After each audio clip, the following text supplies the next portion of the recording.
Ladies and gentlemen, I want to thank you so much for coming this evening. We're gathered here today to honor the memory of our dearly departed friend, colleague, and confidant. Late-night political talk shows, to celebrate their life and to be reminded that eventually our time will come for each and every one of us.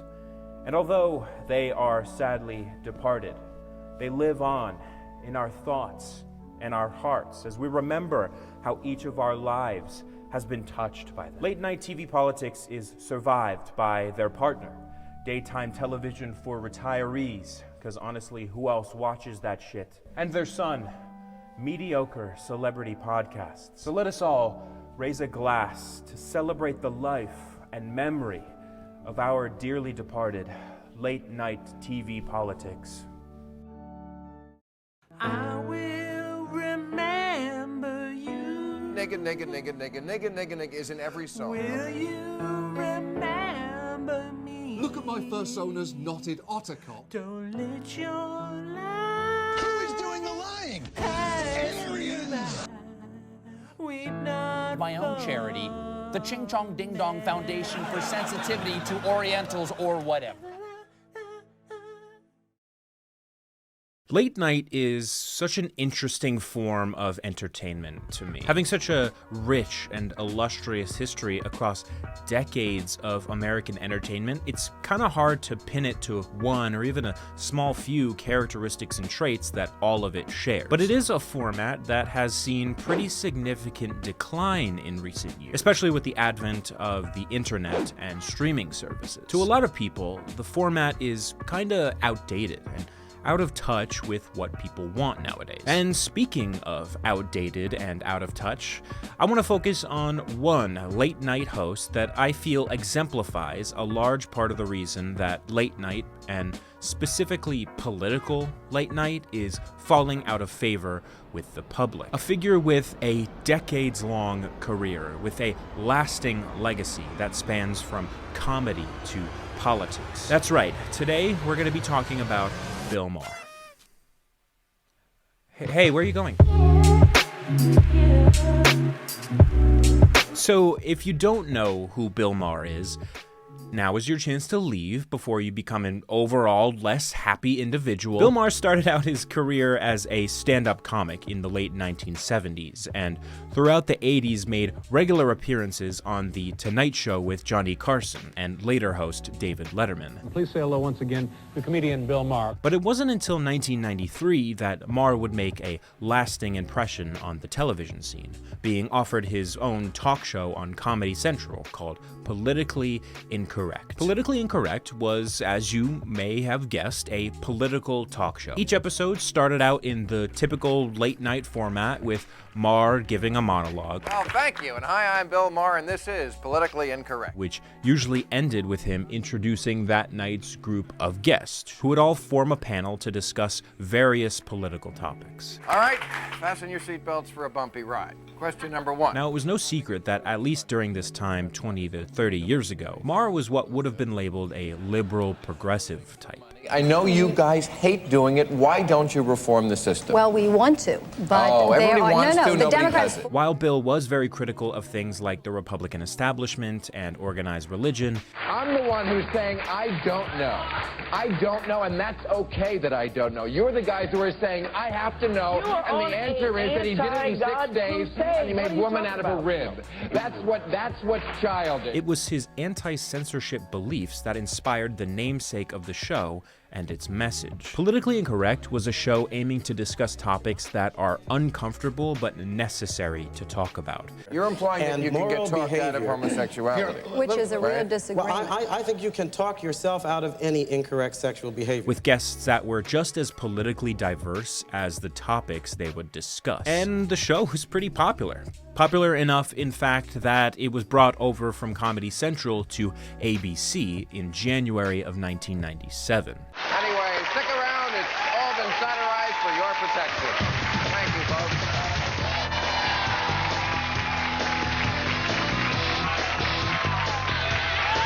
It had good questions, interesting celebrity guests, some good jokes thrown in for good measure. Hey, white men, shut up. Let's hear from women and minorities.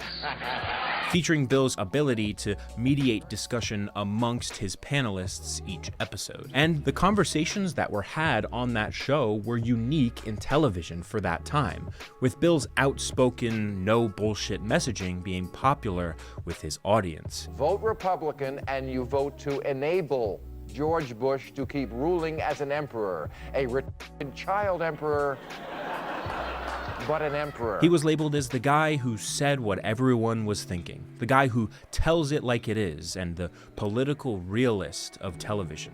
And people loved it. While Bill was outspokenly liberal and leaned left on many issues, he was not afraid to criticize fellow members of the left, as well as the Democratic Party as a whole. The Democrats are too afraid to take on the real issues because Bush has this enormous popularity rating. His brand was centered on getting to the truth of the matter, no matter what or who that truth aligned him with. It was this seemingly unbiased, truth-seeking, blunt approach to politics that helped his career flourish throughout the 90s and 2000s. I'm reading a lot of things about how it's really Bill Clinton's fault because when he was in office, he should have gotten bin Laden, and you know what? Nobody should be exonerated from that. We all are guilty. We all had terrorism go off on our watch, and we all hit the snooze alarm. I mean, the show was called Politically Incorrect, and as such, centered around this idea that Bill was the guy who would say what was true, regardless of how it came across. He called out Republicans and Democrats alike from a left-leaning perspective, while providing people with arguments in a flashy, comedic style. You don't think the cops are seen as an occupying army in some places in this country, just the way the Israelis would be seen as an occupying army in Gaza? No, I totally disagree. It can even be argued that Politically Incorrect paved the way for shows like The Daily Show or The Colbert Report to be greenlit, and laid the foundation for the wave of political satire shows on television in the 2000s. He has been skewering Washington on stand-up stages and talk show sets for decades. But he is enjoying fresh acclaim in an era when political satire is often preferred over political news. Do you consider yourself part of that? I consider myself the godfather of it. But it was this very attitude, this outspoken and uncensored realism that caused everything to fall apart. Politically Incorrect ran from 1993 to 2002, which, as a show that covers politics and current affairs, I'd say is a pretty significant time in history. The September 11th, 2001 terrorist attacks occurred while this show was still being made, and of course the week after the tragedy, Bill and his panel of guests were already discussing it on the show. On the September 17th, 2001 episode of Politically Incorrect, just 6 days after the attacks in New York and DC, Bill Maher was responding to conservative commentator Dinesh D'Souza's claim that then-President George Bush incorrectly labeled the terrorists as cowards. We have been the cowards, lobbing cruise missiles from 2,000 miles away. That's cowardly. That is a Staying in the airplane yes. when it hits the building. Say what you want about it, not coward. This incident sparked a media firestorm that Bill, as the host and originator of these comments, was at the center of. The political climate in America following the September 11th attacks was one where every emotion was heightened to the maximum. If you didn't 100% toe the line and say a rah-rah America thing, I mean, you were just, destroyed in the media. Maher was being heavily criticized, taking heat from every angle and every corner of the political spectrum. Major sponsors like FedEx and Sears completely pulled advertising from the show, an act which the show would never recover from. In fact, in July of 2002, shortly after he made these comments, Politically Incorrect aired its final episode after being canceled by ABC. And although ABC have publicly stated that Maher's comments were not the reason for its cancellation, it's still widely held public perception that this incident, as well as previous controversies, is what did the show in for good. He was now known as the guy whose show, called Politically Incorrect, got canceled for being, get this, politically incorrect. So from this point on, Bill's public perception as this free speech warrior, realistic, progressive type was cemented, the undertones of which would color his entire career going forward. It was only a few months after the cancellation of Politically Incorrect that Bill Maher would land a deal with HBO to act as host, producer, and writer on his own hour-long political comedy talk show, Real Time with Bill Maher. Real Time differed from Politically Incorrect in that instead of 30 minutes, Maher would have an hour for each show, and that he now slightly changed the format to include educated and well-versed guests, as opposed to the random assortment of celebrities that filled the guest list on Politically Incorrect. And Real Time with Bill Maher is still being made today, with its 22nd season premiering as I'm writing this video. But according to critics and fans of Bill Maher alike, there's been a pretty drastic shift in Bill's rhetoric over the last few seasons. Recently, Bill has been repeatedly criticized for shifting more towards the right, a change that both the left and the right seem to have acknowledged. I disagree with a lot of things that Bill Maher is saying increasingly. Doesn't mean I disagree with him on everything, but increasingly he's saying things that don't really make a lot of sense. I ran your segment on my podcast, actually, because it was brilliant. Great. Yeah. He seems to be spending more time critiquing wokeness and the craziness of the left than the openly fascist movement that is gaining traction here in the United States. You know that the kids in school can now identify as a tree?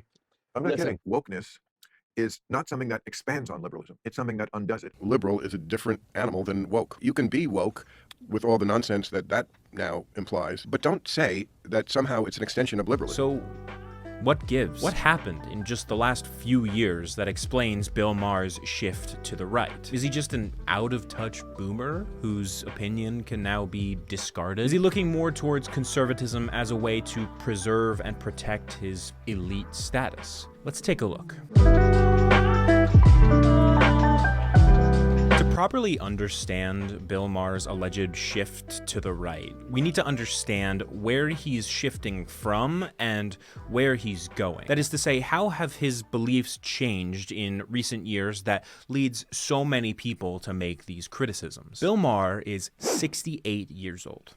His media career began several decades ago, with his political commentary going as far back as the early 80s. And since 1993, he's been delivering his political ideas on his own show. I mean, Real Time is now on its 22nd season. So with a career as historical and extensive as that, how do you stay in touch with the modern era? I mean, Bill is past the typical age of retirement and still kicking with his own hour-long HBO show and his own podcast. So how does he keep his finger on the pulse of society? Well, he doesn't. If I were to describe Bill Maher in one word, adaptive is not one that I would use. You see, his politics are what I can only describe as Clintonian. Since the advent of neoliberal politics in the 80s and 90s, Bill's views haven't really changed much at all. And I keep basically the same philosophy for 30 years, even though the politics changes, so my audience sometimes changes. The statements he's making today about the world sound like something you'd hear if you took someone from 1994, put them in a time machine, and then plopped them right in the middle of 2024 with no warning. His politics are in the same state they were in 30 years ago, with little to no adaptation to suit the alternative political climate we now find ourselves in. You're like a 90s liberal. You're like liberals back when they were more reasonable, before they became leftists. So if he's been the same politically for so long, then why are so many people saying he's shifting to the right? So the interesting thing about Bill Maher is that he is a progressive, at least on issues that were relevant 30 years ago. And don't get me wrong, there are certain political issues that are as relevant now as they were that long ago, and to his credit, Maher has been very consistent on them. Calling out corruption in the US government, criticizing wealth inequality and corporate greed, and pointing out the ineffectual nature of the modern Democrats are all progressive talking points that he is correct on and has been for decades. But that's not the problem with Maher. The problem arises when he's faced with pretty much any new political issue that he doesn't fully understand. You see, his newfound split with modern progressives is almost always on the grounds of issues that cropped up in the last 5 to 10 years, which are usually underpinned by a certain lack of understanding on Maher's part. The LGBT population of America seems to be roughly doubling every generation. Less than 1% of Americans born before 1946 identify that way, which means if we follow this trajectory, we will all be gay in 2054. We're literally experimenting on children. Maybe that's why Sweden and Finland have stopped giving puberty blockers to kids. Dr. Erica Anderson is a prominent 71-year-old clinical psychologist who is herself transgender and who now says, I think it's gone too far. She's come to believe that some children identifying as trans are falling under the influence of their peers and social media. Now, in this segment, Bill basically does the old and tired argument of painting the increase in the number of trans people as a social contagion, indicating that trans-identifying youth are simply going through a phase, and even warning against the supposed dangers of trans-affirming care. Do those things sound familiar to you? I mean, they should, because those are the exact same arguments that conservatives were making about gay people 30, 40 years ago. Arguments that Bill himself would have pushed back against, and rightly so. Conservatives of the 80s and 90s constantly painted homosexuality as a social contagion, a phase, and at worst, dangerous, which is exactly what Bill is doing here with trans people. Now, I hear you ask, what's the difference between the gay struggle and the trans struggle that causes this cognitive dissonance for Bill? How can he believe in rights for one group and not the other? Well, it's really just as simple as that the struggle of trans people has really only been in the main spotlight for the past few years, seemingly after the point where Bill stopped caring about newer progressive causes. And in case you're wondering if he's aware of this cognitive dissonance, he is. Here's him saying that trans and gay people don't belong in the same community. To lump gay and trans together is just inherently unworkable, because the essence of fighting for gay rights was always, we're born this way. Don't say we can be cured, or that's insulting, which it is. We're born this way. Trans is the exact opposite. You get to choose whatever you want to be. Bill, hey, Bill. Bill, do you think, Bill, that trans people are choosing to be trans, Bill? No, right? They're not, because that would be insane, right? You'd have to be an insane person to do that. So they choose to transition, but they don't choose their gender, right, buddy? Just like you and me didn't choose our gender. And therefore, say it together, discrimination on the basis of gender identity is just as invalid as that which is based on sexual preference. Good. I knew you could do it, buddy. So we can't be saying that stuff anymore, okay, bud? Because because it makes us look like a moron. Right. Jokes aside, though, so much of what Bill Maher has to say on newer progressive topics is just uninformed rambling that sounds like what you'd get if you fed an AI only clips of Squidward from SpongeBob and asked it about its political opinions. They do that here. There's mandatory vaccination in schools. Right, but if you already had the disease, you have natural immunity. We didn't seem to believe in that. He just does not care to look into or critically analyze any topic that has come to relevancy in the past 5 or so years. In fact, Bill routinely justifies his apathy towards modern progressivism through blaming young people for the world's problems. There is so much craziness on the left. There's just craziness everywhere. Yes, there is. In our world. But there didn't used to be this much, not nearly on the left. Nobody was talking about abolishing the police or getting rid of penises or whatever the fuck they're doing these days. Right. 5 years ago. Things changed a lot in the last 5 years. What changed it? What do you think it was that changed Gen Z. You have a problem with Gen Z. Well, I have a problem with bad ideas. We got a problem with bad ideas, do we, Bill? What bad ideas exactly are we talking about here? Abolishing the police? Nobody was talking about that 5 years ago, huh? That's Gen Z's fault? Interesting. On an unrelated note, here's activists in 2014 in Ferguson, Missouri, calling for the abolition of police, as well as Critical Resistance, formed in 1997 and led by people like Angela Davis. And and you can't forget the Black Panthers, who were advocating for community control over policing as a whole as the early 1960s and well into the late 20th century. But yeah, it was probably just Gen Z who made all of that shit up in 2020. Yeah, you're probably right. I love this idea that bad ideas didn't exist before Gen Z, and young people, despite having the least amount of power in society, are somehow the root of all of its problems. Like, as if the "you damn whippersnappers" vibe wasn't already strong enough with this guy. Nobody's getting rid of penises. That's not a thing that's happening. Nobody's doing that. Lots of people actually still really like penises. I still have mine. Works great. Don't really know what you're talking about, Bill, with that one. You know, actually, this is kind of my problem with Bill. He'll kind of just get mad at stuff that he just doesn't really grasp that well. And then he spins this narrative of everyone around him being the crazy ones and him being the only sane person left. Sanity needs a safe space. It's like, is everyone crazy, or are you just out of touch? Have the wokes really gone too far, or do you just not understand what they're saying and it's making you mad? Just because you didn't hear about police abolitionism until the George Floyd protests of 2020 doesn't mean it didn't exist, and doesn't mean it didn't have a lot of traction and support up to that point. You're just old, right? Like, when you were coming up, and still relevant, issues like that probably weren't even on your political radar because they weren't relevant to the time. But guess what? We live in a different time now with different material conditions and different perspectives. Just because you're not used to hearing a certain idea and it sounds crazy to you doesn't make it automatically incorrect. It just makes you look kind of out of touch and uninformed. And I don't mean to imply that all boomers are like this, because it's not just an ignorance thing, right? Like, Bill is not simply unaware of the facts.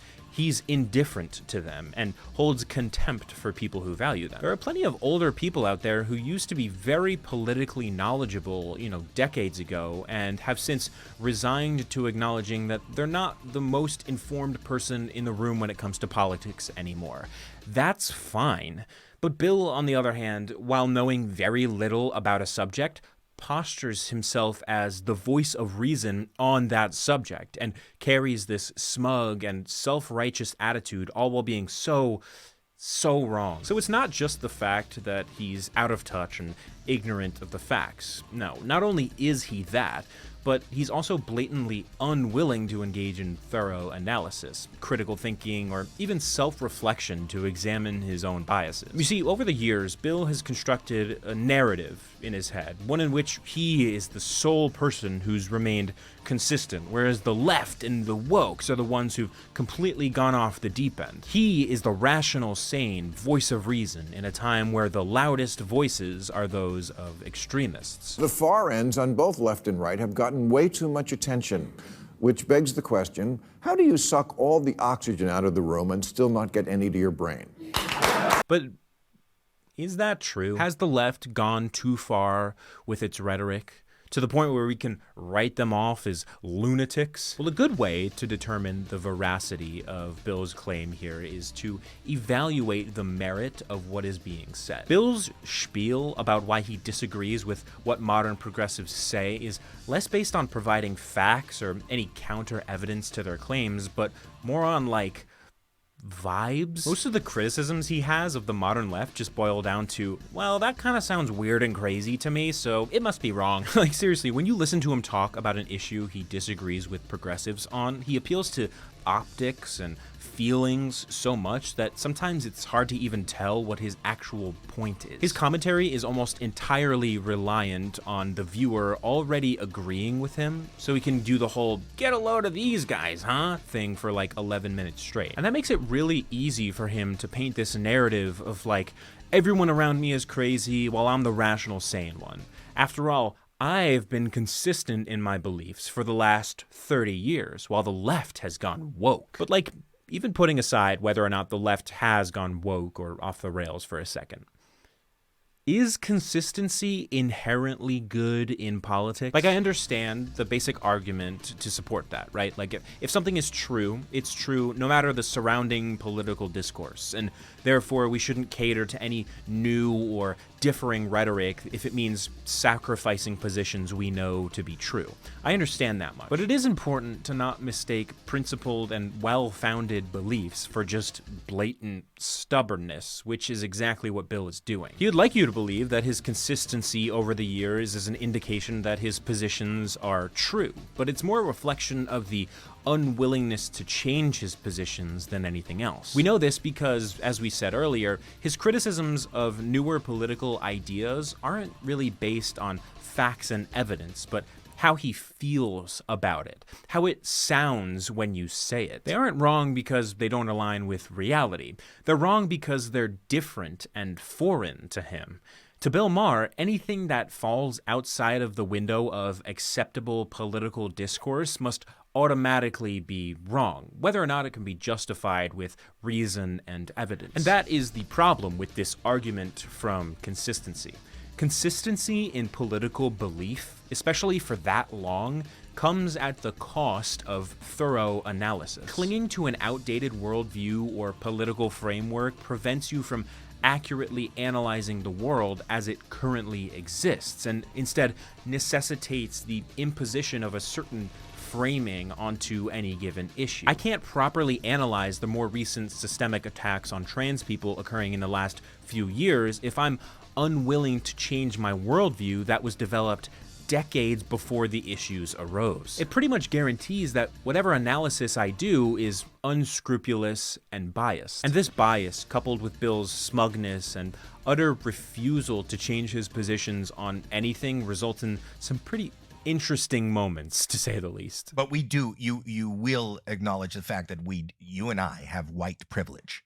I will not. I will call it advantage. Have I had advantages for being white? I'm sure I have. Well, that's semantics. What's the difference between privilege and advantage to you? Can I explain? Yeah. That's the question.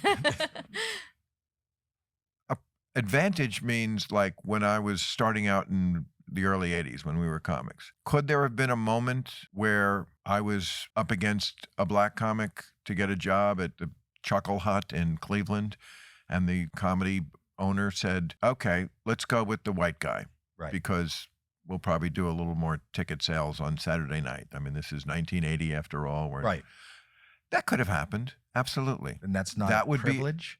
Well, it's an advantage. It's not a privilege. Privilege, a special right, Advantage! or immunity granted or available to a particular person or group. Do you see, Bill, how that's the fucking same thing? I mean, he has to know that, right? He has to. I think deep down he does, but you know, he's not going after the truth here. He's going after a certain political aesthetic, you know, one of the rational liberal who doesn't think white privilege exists. And it's just so stupid because, like, if I was gonna argue that white privilege doesn't exist, the way I would go about doing that would not be to just give it a different word and then wholeheartedly agree with its existence. Yeah, man, I'm not one of those crazy liberals that believes in that white privilege crap, okay? I just believe that white people are born with innate possession of certain benefits and rights that people of color aren't, the effects of which contribute to larger systems of oppression people of color face, which white people are inherently not subject to themselves. I'm not some leftist freak. Like, this clip is the clearest example I could find that proves that Bill doesn't care about what the truth of any given issue is. He just cares about coming off a certain way and portraying a certain aesthetic. He doesn't dislike the term privilege because it's inaccurate. It's not. He dislikes it because using it would associate him with a certain type of person that he finds icky. It would make him look woke. And Howie Mandel's co-host here points this out brilliantly, and his fucking brain just like short circuits. It's beautiful. I think you guys are talking about the same thing, and you Kind don't of. want to use it because Yeah, of the connotation of it that's attached to it. Okay, but let's get back to the police. And so now I think we can safely say that Bill is not motivated by truth or even evidence and reasoning. He's motivated by his image, by how people perceive him and his arguments. Many years ago, he built up a brand image, a persona, which is made up of several ideological positions. And when there are new ideas which conflict with that image, even if he believes them, he will deny them. And what happens when your beliefs aren't motivated by facts and evidence? When your positions are arrived at not by placing value in truth, but in aesthetics? Well, what happens is you get used by people who have the same motivations, people with a message not based in truth, but in aesthetics. And this is how Bill's messaging fits so well into the modern right. In the first half of the 19th century, the southern states in America had an image problem. As nations around the world, such as Greece, France, Britain, and many countries throughout South America began to abolish slavery, the southern states' fight to uphold the institution in America became increasingly unpopular. We kind of fought a war about it. It was a whole thing. For those of you non-Americans, look it up. It's a pretty big deal over here. And I say is a big deal and not was, because the conversation around the Civil War and why it was fought, slavery, is still somehow a big hot-button debate. Some people say the war was about the abolition of the institution of slavery, also known as good and correct people, and others, wrong and bad people, repeat the generations-old argument that it was about states' rights. And I'm not going to get into the arguments on either side. The debate is settled. It's historical fact. The Civil War was fought over almost solely the institution of slavery. But what I find interesting is that it is settled historical fact, and yet is still being debated over 150 years later. Why? In the 1860s, amidst the Civil War, the southern states fighting to keep slavery, otherwise known as the Confederacy, were losing popularity with the country at large. The Civil War took place in a time where the number of people who considered slavery immoral was increasing, and the Confederacy needed to find a way to both launder their increasingly awful reputation and garner support with the public. How do they do this? Well, instead of making slavery the focal point of discourse, they did their best to obfuscate it, claiming that the war that they started was, in fact, not primarily about slavery, but about states' rights. Since slavery was, to many people, an obvious and egregious evil, defenders of it had to frame the conflict in a way that tied slavery to something anybody would have an interest in defending: their own personal liberties. Confederates claimed that an infringement on their right to own other humans was an infringement on all civil liberties, stating that if the federal government could legislate away this freedom, that no freedoms were safe. And suddenly, the debate about whether slavery should exist turned into a debate about whether or not the federal government should be able to override the will of any single state in the Union. And subsequently, the defense of slavery seemingly changed from a horrifying justification for a heinous institution to a liberal, democratic protection of individual freedom. This framing is still relevant today, being integral to the ways that conservative movements gain traction. Instead of plainly stating their beliefs, which most people would probably find off-putting, they dress them up in language that sounds much more, well, progressive. It allows people to advocate for conservative positions postured from a progressive perspective. I'm not pro-discrimination. I'm for the rights of business owners to refuse service to whoever they want. I'm not anti-immigration. I just don't believe that people who come here legally should have to bear the consequences of people who don't. I'm not taking away a woman's right to choose. I'm giving states their right to choose. Conservative rhetoric is the art of applying forms of progressive language like freedom and equality to launder their messaging. And there are even self-described progressives who contribute to this, mistaking conservative arguments in a fake mustache and glasses for real progressive thought. Can you see where this is going? Bill Maher, as we discussed, has a complex where he must simultaneously have conservative opinions while also believing that those opinions are progressive. And any progressive opinions that aren't his are crazy and can be written off. People like this, who can represent conservative ideas like they're liberal ones, fit perfectly into the conservative media machine. In fact, Bill does this routinely. Just to give you an example, here is Bill's appearance on the Ben Shapiro show, where he basically just agrees with Ben for an hour and 13 minutes. I only heard it, I don't know what it was, 3-4 years ago? 5 years ago at most, when we heard the term woke, and it was like alert to injustice. I'm like, okay, I'm down with that. I always have been. I hope people still understand that about me. But yes, it became sort of a byword for a lot of this goofy stuff. That's what I'm always railing against. That's why, like, they play me on Fox News now. Yeah, I mean, how do you feel about that? Because you went from the guy who was... I feel, look, I haven't changed at all. My politics hasn't changed. They've changed. People say to me sometimes, you know, have you changed? No. It's that 5 years ago, no one was talking about defunding the police. I never heard that phrase 5 years ago. That's not me changing. That's things changing. I'm reacting to it, as I've always been. You know, letting 3-year-olds decide what gender they are. This wasn't something 5 years ago. This clip shows Bill's outlook and the role he plays in politics perfectly. I mean, he said it himself. He didn't change. The world changed around him. 5 years ago, he started hearing all of these new terms and ideas, and his outdated worldview couldn't keep up. Defunding the police and trans youth are both subjects that he says are goofy to him. And again, he doesn't give reasons why or evidence of why they're bad. He just doesn't like it. I mean, it even seems kind of ridiculous on its face. Like, yes, Bill, the world is constantly changing. That is what it does. Like, did you expect when you formed all of your political positions in 1990 for the world to, like, stop changing from there? No, you guys, you don't understand. I figured it all out. Therefore, the world can stop. And by saying all of this, he plays right into the hands of conservatives and only makes their arguments stronger. I mean, he even admitted in that clip that Fox News plays him now. And it didn't even seem like he meant, like, as an opposing voice. He means they play him, like the way they would play a fellow conservative. Bill Maher is now calling out the leaders of the Democrat-run cities for failing to address the issue.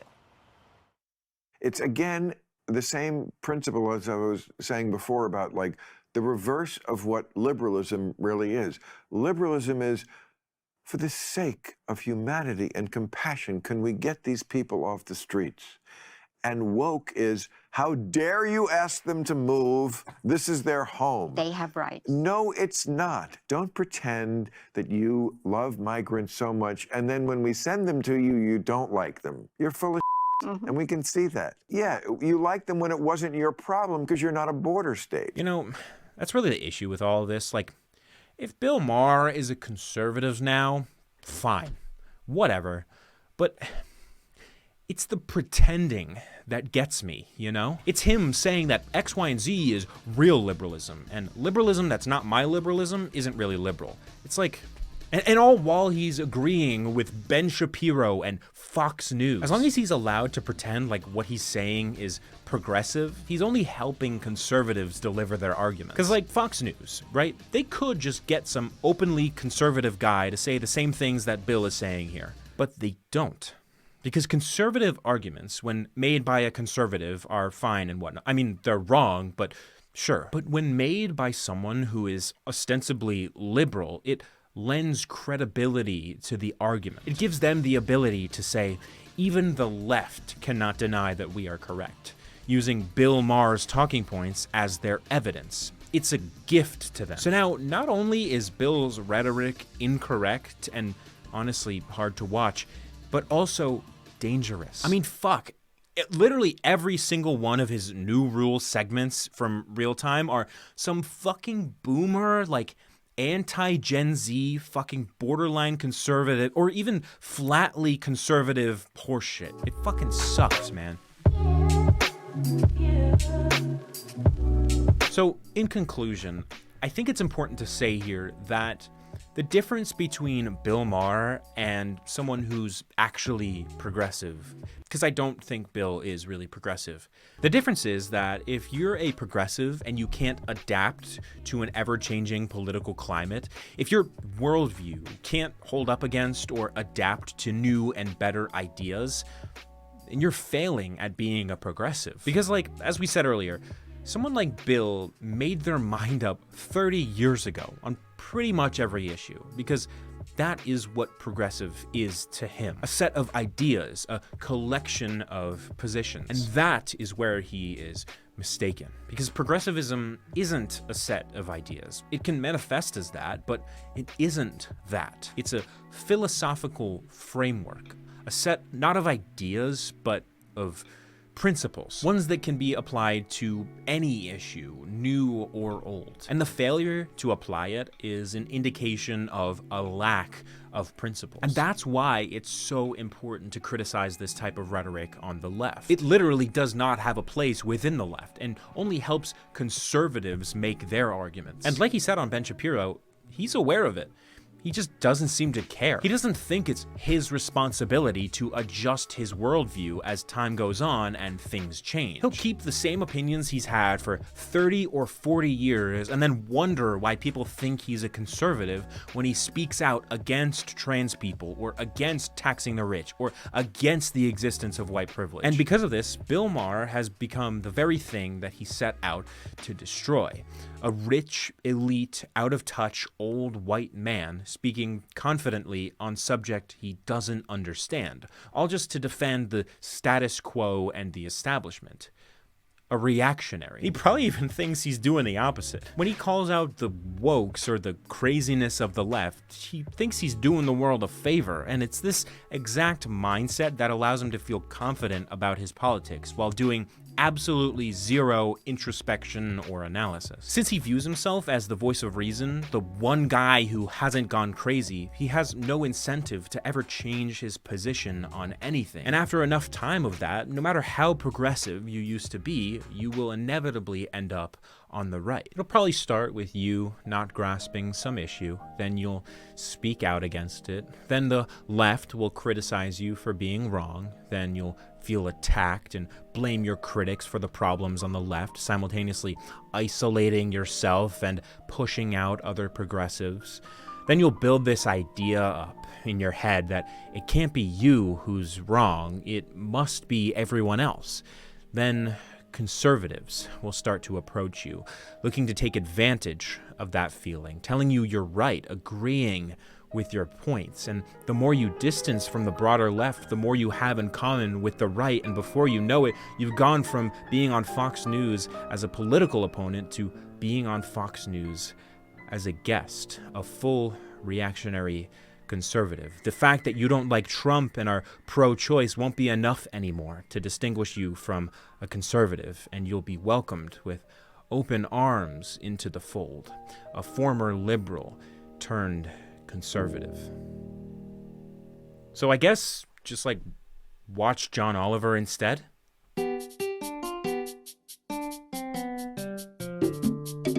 Thank you so much for watching all the way to the end of this video. It really, really means a lot. If you enjoyed this video, please leave a like and consider subscribing to the channel. I'm sorry this video took so long to put out. If you were waiting for an upload in the past couple of weeks, I apologize. I just really wanted this video to be thorough and really in-depth as possible, so I appreciate your patience on that. I'm trying out this new, longer form of content. I want to see how it affects like all the analytics and stuff, so that is why I spent so much time on this video. Again, if you liked it, leave a like, appreciate the support, and I will be back next week with another video. Bye.